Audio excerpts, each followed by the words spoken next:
aurícula-ventrículo, también puede permitir la conducción de ventrículo a aurícula. Y por ambos caminos se puede ver en muchos pacientes, ¿no? Si tienen alguna pregunta o inquietud, por favor, lo pueden hacer a través del ¿cómo se llama? Del Google Meet. Yo no sé, no los alcanzo a escuchar. No sé si alguien puede de repente tratar de comunicarse conmigo, mandar un mensaje. ¿Hola? Hola, ¿alguien podría contactarse? No tengo retorno. Sí, Doc, sí se escucha bien. Ahora sí, me está copiando, ¿no? Correcto, doctor. Ya, excelente. Entonces voy a continuar con la presentación. ¿Ya? Entonces me quedé pues en el nodo AB, ¿no? El nodo AB que tiene pues ciertas características electrofisiológicas que lo diferencian de otros sistemas de conducción AB, las vías accesorias. Ellas tienen otras características electrofisiológicas totalmente distintas a estas dos fundamentales. Conducción decremental, ¿correcto? Y salto nodal, ¿no? O sea, doble vía. Bueno, luego viene el sistema His-Purkinje, ¿no? Cuando ya pasamos por el nodo AB, pasamos al His-Purkinje. El sistema His-Purkinje es un sistema que tiene la capacidad de conducir demasiado rápido la actividad eléctrica.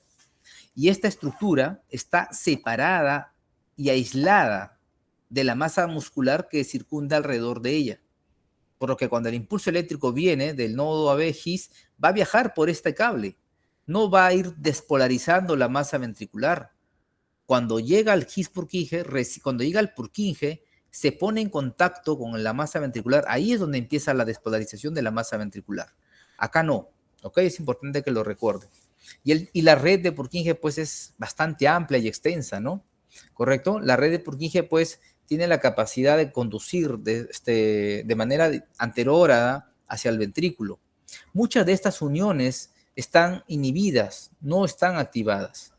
Así como anterógradamente se da la activación ventricular, podría también retrógradamente darse una activación en esta rama de Purkinje y eso generar circuitos de microrreentradas y generar arritmias. Podría ser peligroso. Sin embargo, existen mecanismos de protección, haciendo que la conducción retrógrada esté muy limitada, haciendo de que pues el corazón esté protegido. Evidentemente, escenarios clínicos como una isquemia aguda o un paciente postinfartado, donde el Purkinje pues está ahí embebido en un tejido miocárdico enfermo, muerto, pues podría facilitar estos fenómenos. Sin embargo, en un corazón normal, pues estos fenómenos no deberían darse normalmente, ¿no?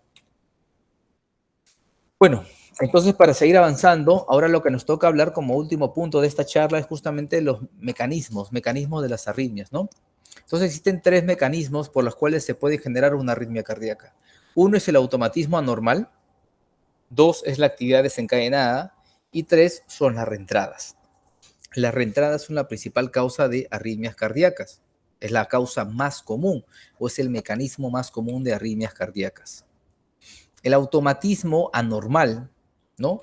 Puede darse por diferentes razones. Pero antes de hablar de automatismo anormal, hemos revisado nosotros en esta charla que el automatismo es una propiedad que tiene muchos grupos de células dentro del corazón, algunas más desarrolladas que otras. Entonces, el automatismo de un grupo de células puede pues verse alterado, ¿no? Existen células pues que justamente el automatismo alterado puede deberse. ¿Por qué? Porque una célula que tiene propiamente la capacidad de tener este automatismo, como el nodo sinusal, el nodo AB, pues tiene una alteración en esta capacidad. Se conoce como automatismo normal incrementado. Es un ejemplo clásico, pues, cuando vemos en pacientes con taquicardia sinusal inapropiada. El nodo sinusal tiene la capacidad de automatismo, pero por alguna razón se ve alterado, ¿no? De repente la pendiente se incrementó, el potencial umbral bajó, el potencial de reposo ya no es tan negativo, no sé, como hemos visto, varios factores pueden generar que el automatismo de una célula se incremente o no. Pero bueno, eso se conoce como automatismo normal incrementado. Ejemplo, taquicardia sinusal inapropiada. Ejemplo, Taquicardia de la unión en pacientes postinfartados con isquemia a ese nivel. También el nodo AB tiene capacidad de automatismo, pero por una circunstancia extraña, ¿correcto? Este nodo AB tiene un automatismo que se incrementa, ¿no? Generando taquicardias de la unión que genera pues un paciente posisquemia o por alguna otra razón. Pero hay células que de base no tienen esta capacidad. Miocardio auricular, miocardio ventricular, ¿correcto? Eso se conoce, ese grupo de células cuando empiezan a desarrollar un automatismo, ellas tienen un automatismo anormal y justamente pues son uno de los mecanismos de poder generar arritmias cardíacas. Ejemplo clásico, las taquicardias auriculares, ¿ok? Grupo de células miocárdicas auriculares con un potencial de acción pues con una fase cero rápida, ¿no? Pero que tienen de un momento a otro, por alguna razón, ¿no? Distintos mecanismos. Un grupo de células, en este caso del anillo tricuspidio, empiezan a tener la capacidad de desencadenar episodios de taquicardia súbito, ¿ok? Esto se conoce como automatismo anormal, ejemplo clásico, las taquicardias atriales. Y ellas tienen sus características, ¿no? Las taquicardias con automatismo anormal suelen ser fenómenos que se manifiestan como un fenómeno de calentamiento, ¿no? Las arritmias se van acelerando progresivamente y a su vez también tienen un fenómeno de enfriamiento, se van desacelerando, ¿no? Suelen tener ese tipo de comportamiento. No suelen responder o no suelen parar cuando uno empieza a sobreestimularlas, no. Y evidentemente, pues, no van a responder a fármacos como adenosina, ¿no? Normalmente. En algunas ocasiones se ha visto que lo pueden hacer, ¿no? Pero generalmente no es esa respuesta, ¿no? Otra de las causas o mecanismos de taquicardia son las actividades desencadenadas, potenciales post-despolarización, ¿no? Que pueden ser en la fase temprana, ¿correcto? Fase 3, inicial, tardía, o ya pues en la fase 4, ¿no? Ejemplo, digitálicos, intoxicación por digitálicos. Ejemplo, arritmias ventriculares, justamente, que se originan pues en los tractos de salida del ventrículo derecho. El mecanismo, sobrecarga de calcio intracelular en este grupo celular, ¿no? Y bueno, pues eso es lo que conocemos. ¿Cuál es el mecanismo más frecuente de las taquicardias? Las reentradas. Es la causa más frecuente de taquicardias. ¿Ok? Y lo encontramos a todo nivel. En la parte supraventricular está el flúter, típico, atípico. Están las vías accesorias, que el mecanismo es la reentrada, ¿correcto? O las taquicardias por reentrada B, las taquicardias intranodales, las taquicardias fasciculares, las taquicardias asociadas a cicatriz, ¿no? Son taquicardias cuyo mecanismo es una reentrada.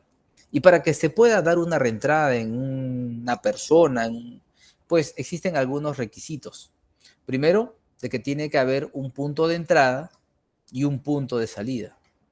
Y que en este punto de entrada y este punto de salida tiene que haber una barrera, una cicatriz, una estructura anatómica, ¿correcto? Y que a su vez, para que esta entrada y salida se comuniquen, tiene que haber al menos dos o más caminos con propiedades electrofisiológicas diferentes, con velocidad de conducción diferente, con periodo refractario diferente. Estas condiciones electrofisiológicas son necesarias para que una reentrada o un sustrato en un corazón se pueda desencadenar pues una reentrada, ¿no?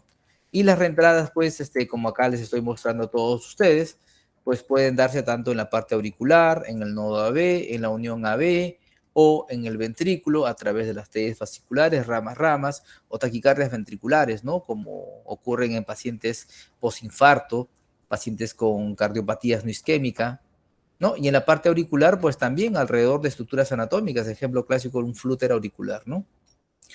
Y bueno, con esto terminamos, ¿no? Primero que las células excitables, como las neuronas y los miocitos, tienen la capacidad de generar frentes de onda electroquímicas transitorios, reversibles. Son los potenciales de acción, pues, que tienen pues una rápida propagación a través de la célula y que pues en el caso del corazón, pues esto se repite en cada ciclo cardíaco, ¿no?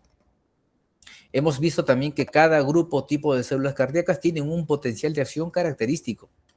Y esto es determinado, ¿por qué? Porque en ese grupo de células hay canales iónicos que han sido determinados genéticamente. La forma más frecuente de las familias de canales iónicos, le comenté, que son aquellos canales iónicos sensibles a voltaje.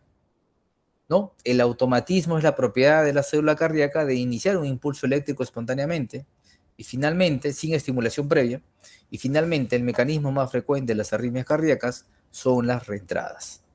¿Ok? Bueno, con eso termino mi presentación. Espero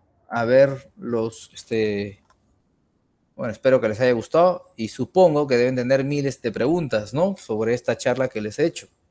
A ver si puedo ayudarlos, orientarlos y nutrirlos un poquito más en esta presentación que hemos hecho. ¿Alguna pregunta, muchachos?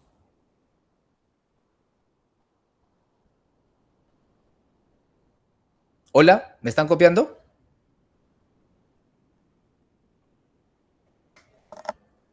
Sí, no, sí lo escuchamos.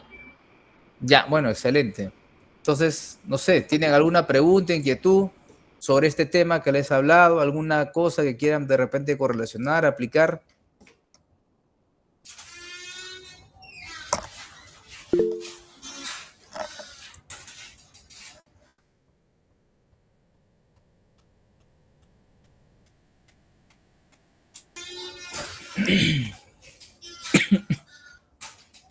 A ver, alguien preguntó sobre esto, sobre cómo es la despolarización y repolarización en la masa ventricular, el intervalo TP y intervalo TE. Acá, miren lo interesante de esta presentación, ¿no? Cómo la masa o el ventrículo, ¿no? La pared ventricular, pues tiene tres láminas, ¿no? El endo, el meso y el epi. Y cada una de estas zonas tienen potenciales de acción con características diferentes. Eso hace que la despolarización venga de arriba, de endo a epi, y la repolarización venga de epi a endo. ¿Por qué? Porque justamente el potencial de acción es diferente en cada una de ellas.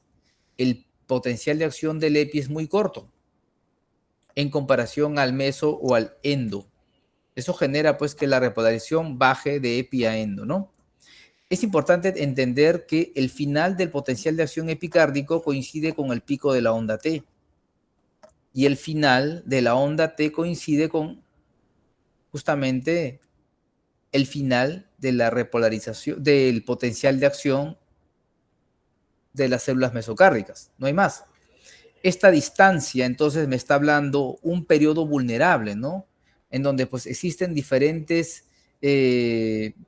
momentos de las células. Entonces, cuando yo tengo células adyacentes con diferentes momentos de despolarización, me estás exponiendo a tener grupos celulares con facilidad para desencadenar una reentrada funcional. Aquí, ¿por qué? Porque obviamente los potenciales de acción adyacentes son distintos. Esto puede generar una reentrada funcional o fenómenos de microreentradas funcionales, lo que puede llevar al desarrollo de fibrilación ventricular. Yo les hablaba pues el ejemplo clínico clásico a entender. Pacientes con bloqueo AB completo. Cuando ustedes ven un paciente con bloqueo AB completo, tienen un QT largo gigante, pues, ¿no? Por la bradicardia. Eso no te va a decir mucho, porque obviamente el QT se va a prolongar en una bradicardia. Pero lo que te tiene que interesar en estos pacientes es evaluar el intervalo justamente TPTE, que justamente te mide el grado de heterogeneidad en la repolarización.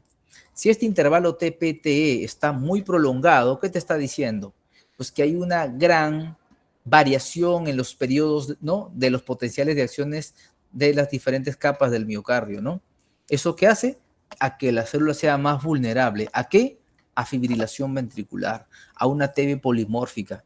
Los pacientes con bloqueo AB completo hacen TBs polimórficas y se mueren por eso, ¿no? Entonces, incluso en algunos artículos que ustedes puedan revisar, cuando uno tiene un paciente con bloqueo AB completo, estable, no es necesario ponerle un transitorio. Pero, ¿en qué pacientes yo debo de predecir que este paciente es más vulnerable que mi otro paciente? Uno de los criterios que se evalúa en ese sentido es el intervalo TP y TE, ¿correcto? Ese es un dato importante de tener en consideración. Muy bien. ¿Alguna pregunta? Yo no veo sus mensajes. Por favor, activen sus micrófonos. Está ¿cómo se llama? La invitación hecha. ¿Alguna pregunta, por favor, sobre este tema conversado o ya hemos terminado?